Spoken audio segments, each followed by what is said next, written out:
Sensation, le MAG. Bonjour à tous, bienvenue sur Sensation en association avec TV78. Lors du dernier conseil départemental des Yvelines, les élus ont adopté 5 nouvelles subventions prévention carence pour un total de 982 000 € répartis sur 5 communes du département.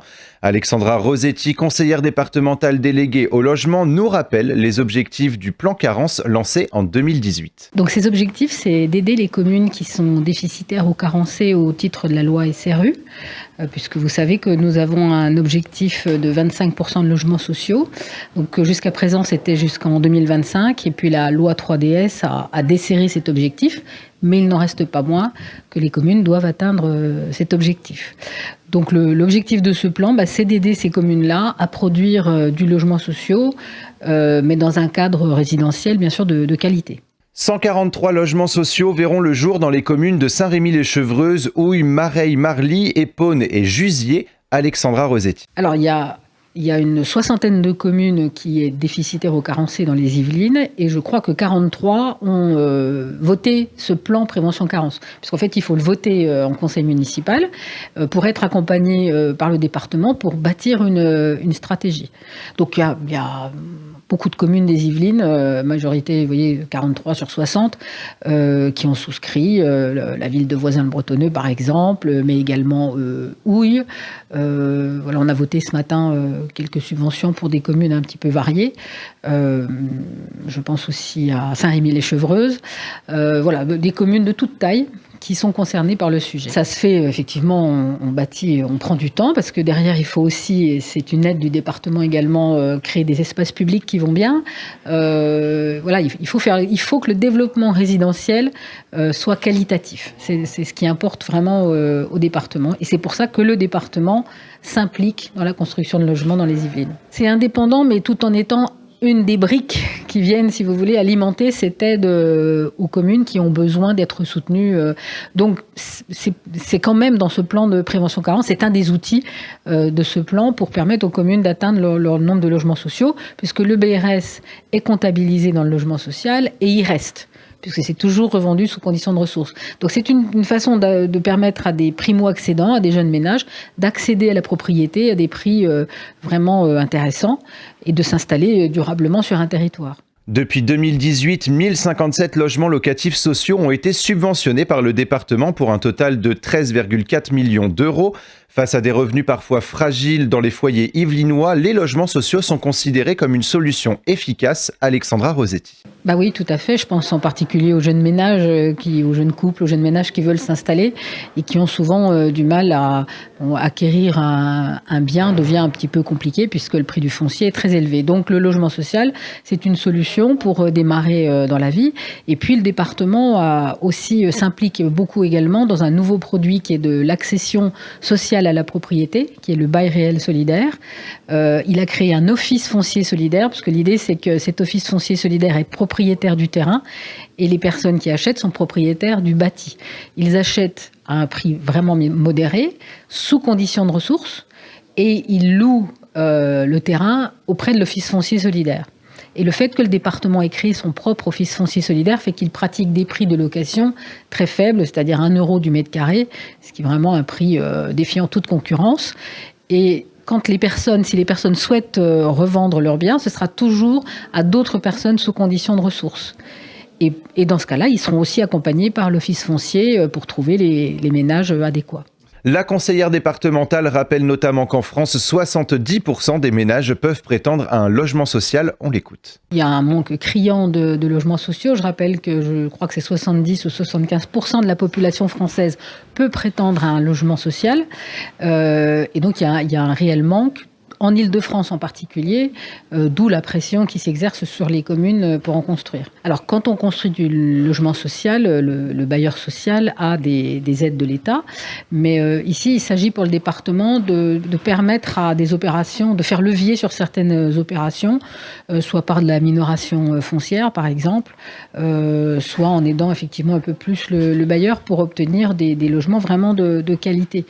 Il ne s'agit pas de faire du logement social pour faire du logement social, mais il faut préserver une certaine mixité et un développement résidentiel qui correspond à l'image des Yvelines. Un point sur la mobilité, le département renforce son plan vélo avec le plan vélo départemental 2022-2027. Pierre Bédier, le président du conseil départemental des Yvelines, nous en dit plus sur les objectifs et les projets du territoire sur la pratique du vélo.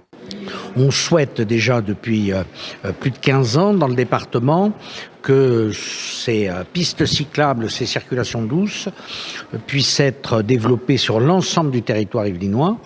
On rencontrait d'ailleurs le scepticisme il y a une quinzaine d'années, parce que le vélo électrique n'avait pas connu le succès qu'il a aujourd'hui. On s'aperçoit que ce qui était surtout une activité de loisir, ou une activité de tourisme, de cyclotourisme, devient aussi maintenant une nouvelle forme de mobilité quotidienne.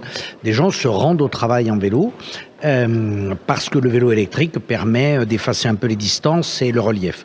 Et donc le département accélère, si j'ose dire, en parlant de mobilité, en investissant 62 millions d'euros sur de nouvelles pistes cyclables pour que l'ensemble des communes du département puissent être maillées. Un jour, pourquoi ne pas aller du nord au sud, de l'est à l'ouest des Yvelines, exclusivement en vélo, en site sécurisé, donc sur des pistes cyclables, grâce, certes, à sa propre énergie, mais aussi à l'aide de l'électricité. Les publics visés, donc les gares, ce sont les gens qui vont travailler. Donc c'est une utilisation quotidienne, et comme le département est en responsabilité des collèges, il nous apparaissait intelligent que on aide les collégiens qui sont à cet âge où ils veulent un peu s'autonomiser, et par rapport aux parents, et par rapport même au transport collectif, le transport scolaire, eh bien qu'ils puissent avoir l'opportunité de se rendre, ce qui n'est pas vraiment leur lieu de travail, même si on espère qu'ils travaillent au collège, mais qui puissent se rendre dans leur établissement scolaire par ce moyen de locomotion qui est simple, pas onéreux et totalement écologique. Les Jeux Olympiques et Paralympiques 2024 approchent à grands pas. Au sein des différentes collectivités, des projets de rénovation, d'amélioration et de reconstruction se mettent en place. À travers le dispositif Rayonnement olympique des Yvelines 2022-2023, Pierre Bédier. Donc les Yvelines vont être un des départements qui accueille de nombreux sites des Jeux Olympiques, puisque nous accueillerons toutes les épreuves cyclistes, nous accueillerons les épreuves hippiques et nous accueillerons les épreuves de golf. À ce titre, donc d'abord nous avons investi beaucoup d'argent dans la tenue de ces épreuves, donc dans les équipements nécessaires à leur réalisation, et nous avons aussi un certain nombre d'animations, d'activités avant ce moment olympique. Donc un exemple, c'est un championnat du monde de cyclisme sur piste qui va se tenir au Vélodrome, et d'autres activités que nous subventionnons pour permettre qu'elles se tiennent bien dans les Yvelines, pour préparer justement cet événement olympique.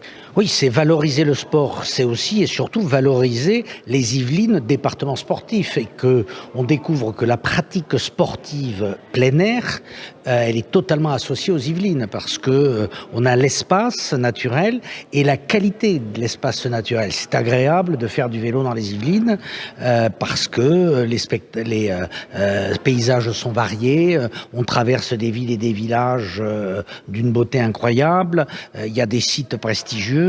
Donc tout ça participe à l'attractivité de notre département. Et c'est vrai que dans ce moment que les observateurs appellent post-Covid, où nos contemporains aspirent à plus d'espace, à plus d'environnement, les Yvelines sont un département qui répond à cette attente. En 2024, le département accueillera 14 épreuves dans 8 disciplines différentes comme l'équitation, le marathon, le vélo sur piste, le vélo tout-terrain ou encore le pentathlon moderne. Mais ce pari de rénovation, reconstruction et amélioration des équipements sportifs peut-il réellement être tenu ? Pierre Bédier. Ça commence à être tendu en termes de temps, puisqu'effectivement nous allons subventionner les communes pour la réalisation de quelques équipements qui participent à la préparation de ces Jeux Olympiques, pour l'accueil d'équipes olympiques.